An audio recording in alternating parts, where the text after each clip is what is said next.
This is ABTV, Animal Bites Television. For animal lovers, by animal lovers.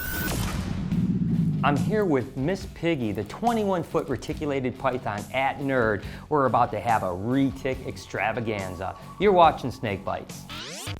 My name is Brian Barczyk. I'm no zoologist, just a guy with a passion for animals. And that passion often takes me on animal adventures around the world. This week, I'm in New Hampshire at New England Reptile Distributors. You're watching Snake Bites. All right, so we have a little bit of a sketchy reticulated python here. I've got a pair of glasses on that shoots HD, as well as my chest GoPro. I don't know why I get talked into these things, but let's see what happens here. Come on, girl. I know you want it. Come on.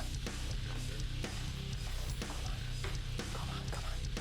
What do you got going on? Come on. Come on. Come on. Let's get her out and see what she does. All right, girl. Whoa. Come on.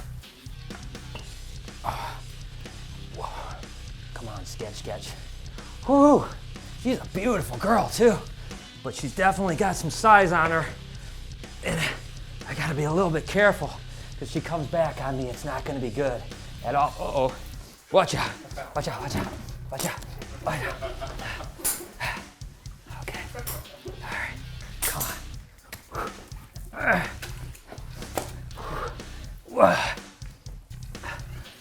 on. Don't get back there. Come on, girl. Are you always this tame?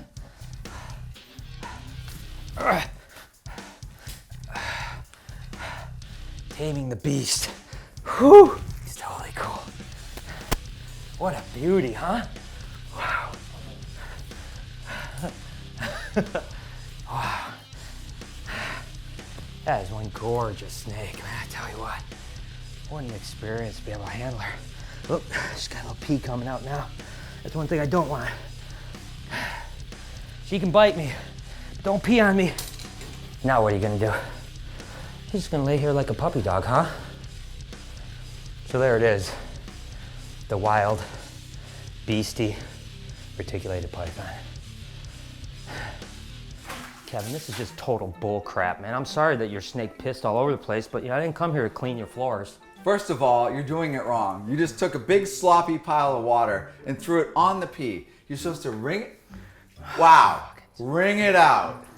This is bull crap, guys, man. This isn't why I traveled all the way to New Hampshire. You want to play? You gotta pay. There you go. Put some. Don't you have employees that do this crap? Generally, that's terrible. Look at that. I'm gonna repaint these floors. I'm not only the owner, I'm the janitor. So you're basically saving me. I have to do this. All right, I think this is good enough, guys. I'm done. Oh, calling the auxiliary. Goodbye. Yeah, you have a nice ride home. It's just slopping it all over the place. So I'm here with Kevin and Andy. We're about to look at some sick reticulated pythons. What do you got in store for me, Andy?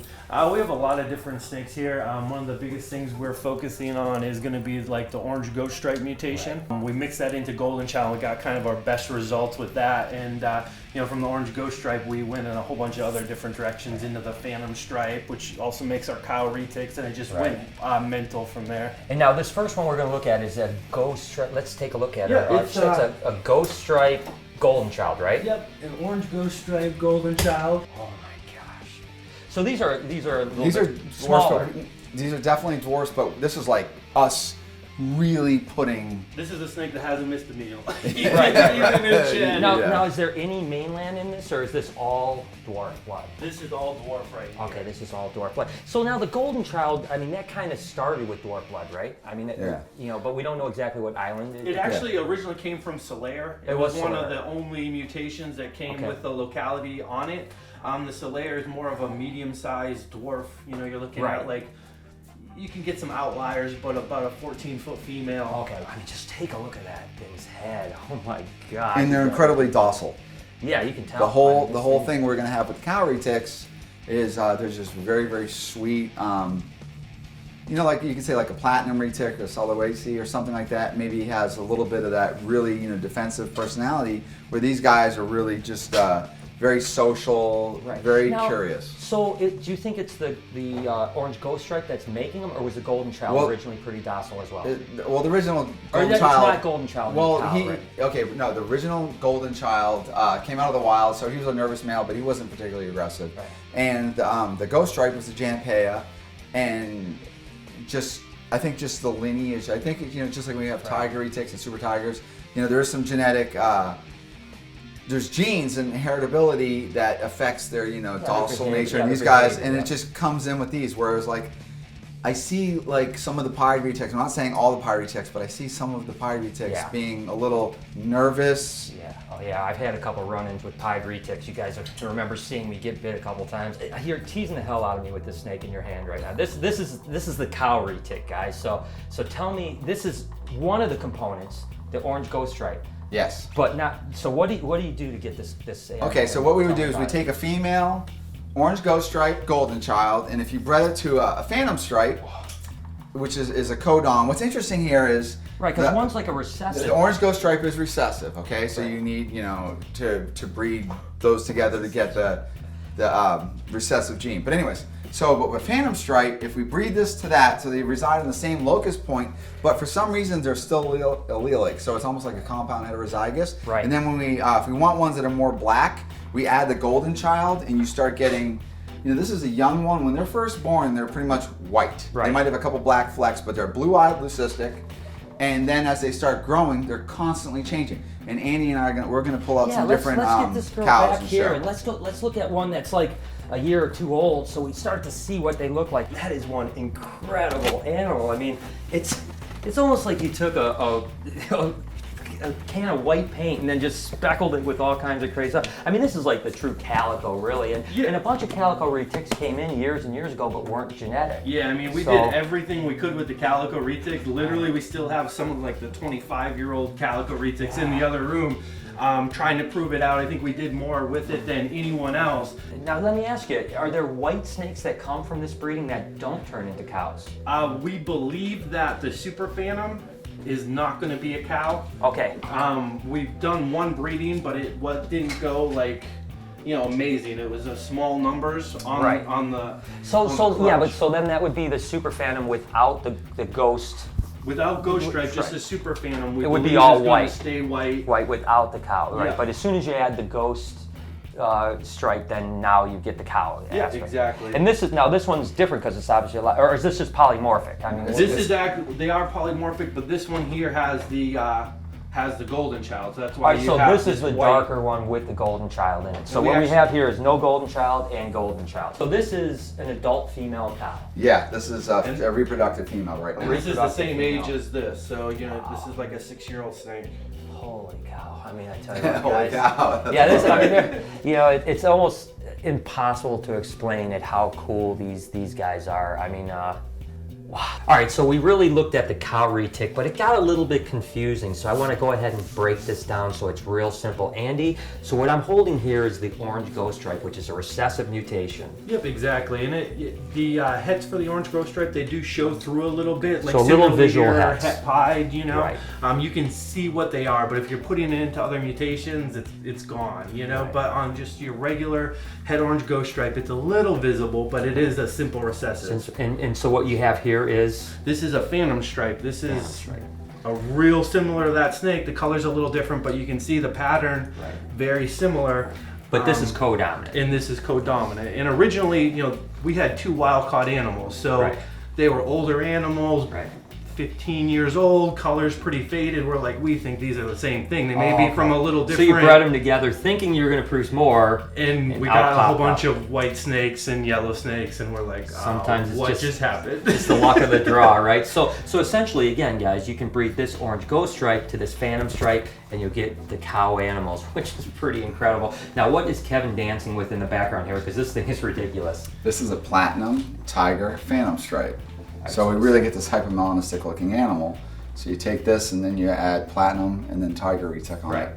Yeah. And now the platinum is? It's a het for ivory, Ivory, leucistic, yeah, and exactly. ultra ivory. Yeah, it's all That's the a really white, yeah, the white, yeah, polymorphic exactly. gene too. Right. I think the most important thing about this snake here is it shows that not only the phantom stripe is one of your byproducts for a cow, you need it to make that, but then You can do other things with it. yeah, you can go any way, and it's producing some of the best, brightest combos that we're seeing in retics right now just on its own.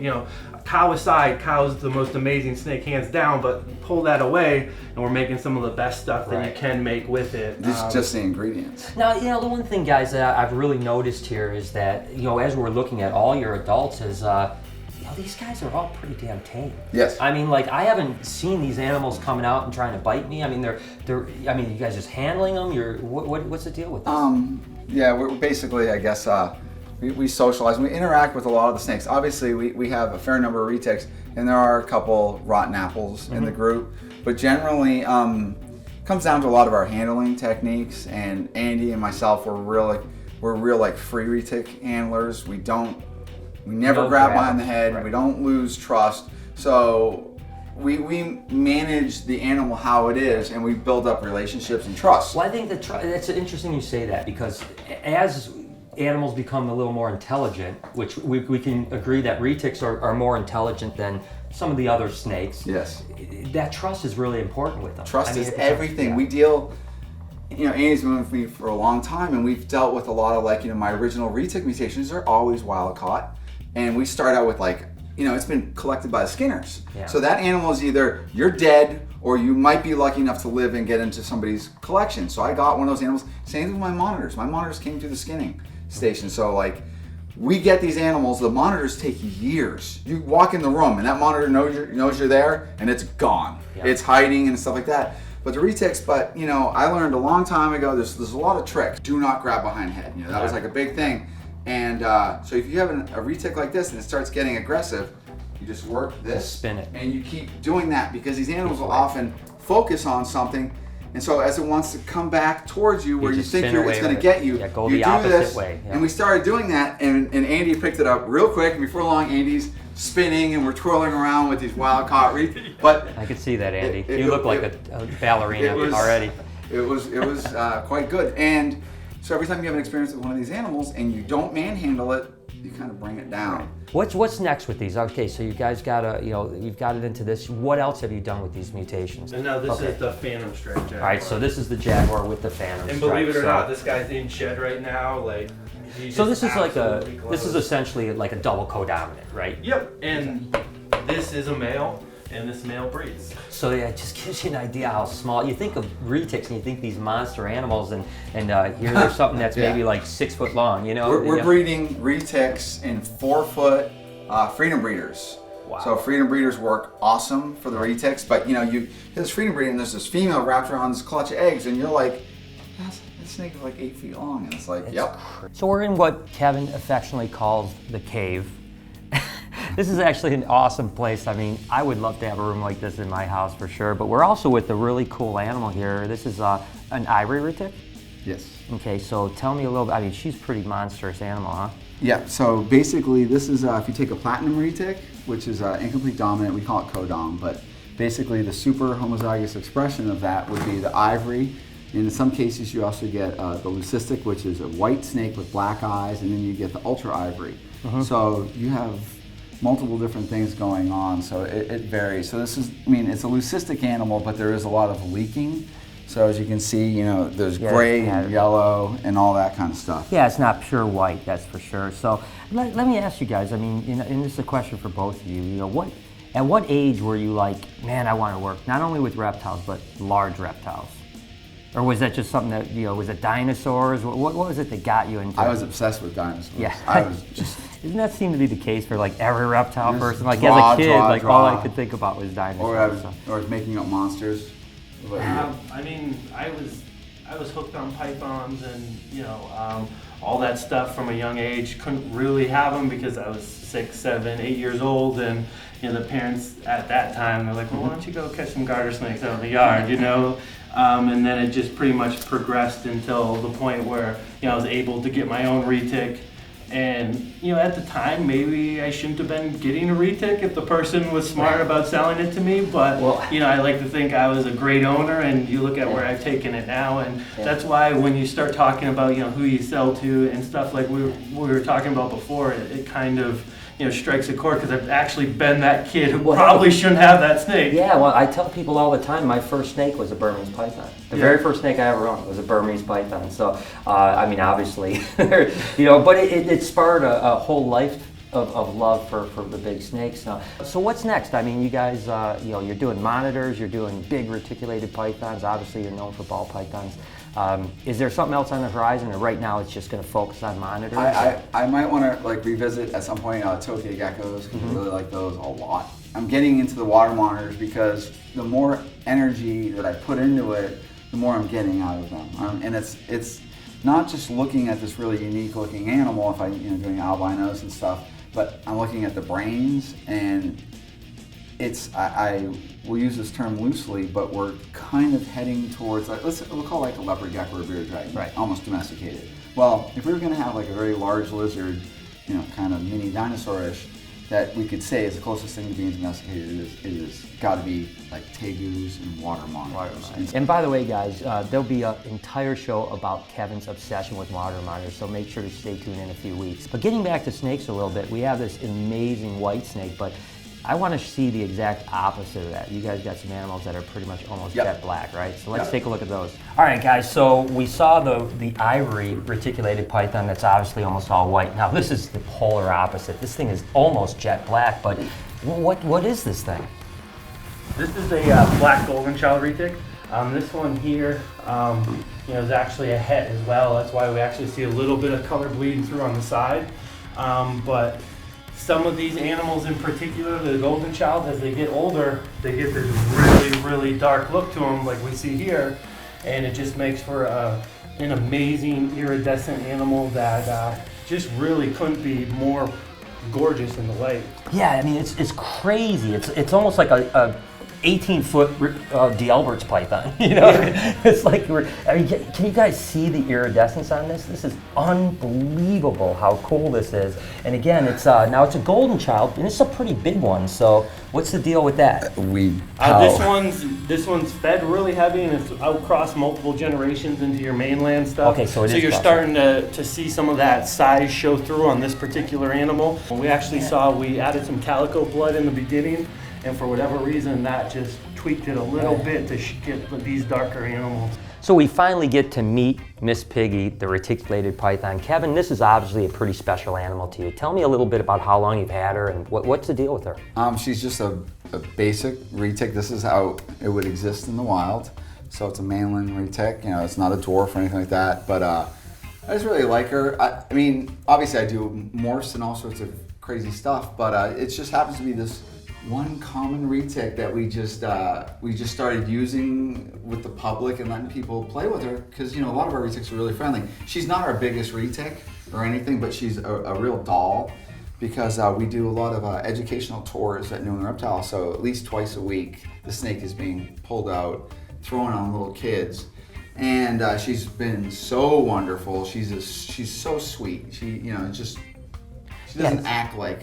Yeah. Some people would think a retic acts like, you know, easily acts like a, you know, Burmese python, and a very friendly Burmese python at that. Exactly. But she's wonderful. You can do anything with her. She's very gentle. She's very intelligent. So she clearly knows the difference between food. I've never once had an issue with her. And I just like her because I just admire her, because she's just a big, beautiful, like, natural looking snake. And who wouldn't want to have an experience holding an animal like this? I mean, anyone, even the mildly interested reptile person, would love to have an experience with a girl like this. And she's a really long animal. You said over 20 foot, right? Yes, she's over 21 foot, and we keep her thin.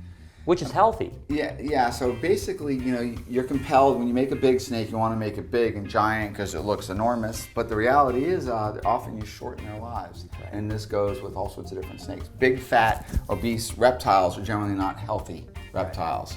So this is probably like a cruiserweight snake, where this is what it would probably more so exists like in the wild. Exactly. Well, and, you know, long, lean, active animal. That is one cool snake. I tell you guys, I cannot express to you how awesome an experience it is to travel around the country and even around the world to visit amazing collections like Kevin at Nerds. Going back to when I was 15 years old and got into reptiles, and in particular the big snakes, I could have never imagined animals so incredibly beautiful being produced like this. Guys like Kevin that have pioneered the paint jobs of so many animals, and in particular the big reticulated pythons, have really just made such incredible strides over the last couple decades.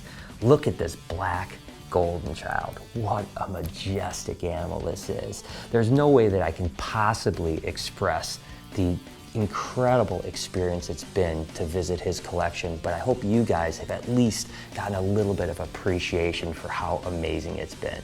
So there it is. I hope you guys enjoyed the show. What an amazing time spending the entire day with such majestic creatures like this reticulated python. You can check more out about Nerd on Facebook at New England Reptile Distributors, and as always, I was Facebooking and tweeting my way through it, so make sure to follow me over at SnakeBytesTV. Until next week, you've been watching SnakeBytes. Hi, I'm Peter Birch, an Aussie bloke who loves wildlife. My respect for nature started when I was a young boy in rural New South Wales. Since then, it's exploded into an obsession. New episodes only on AnimalBytesTV.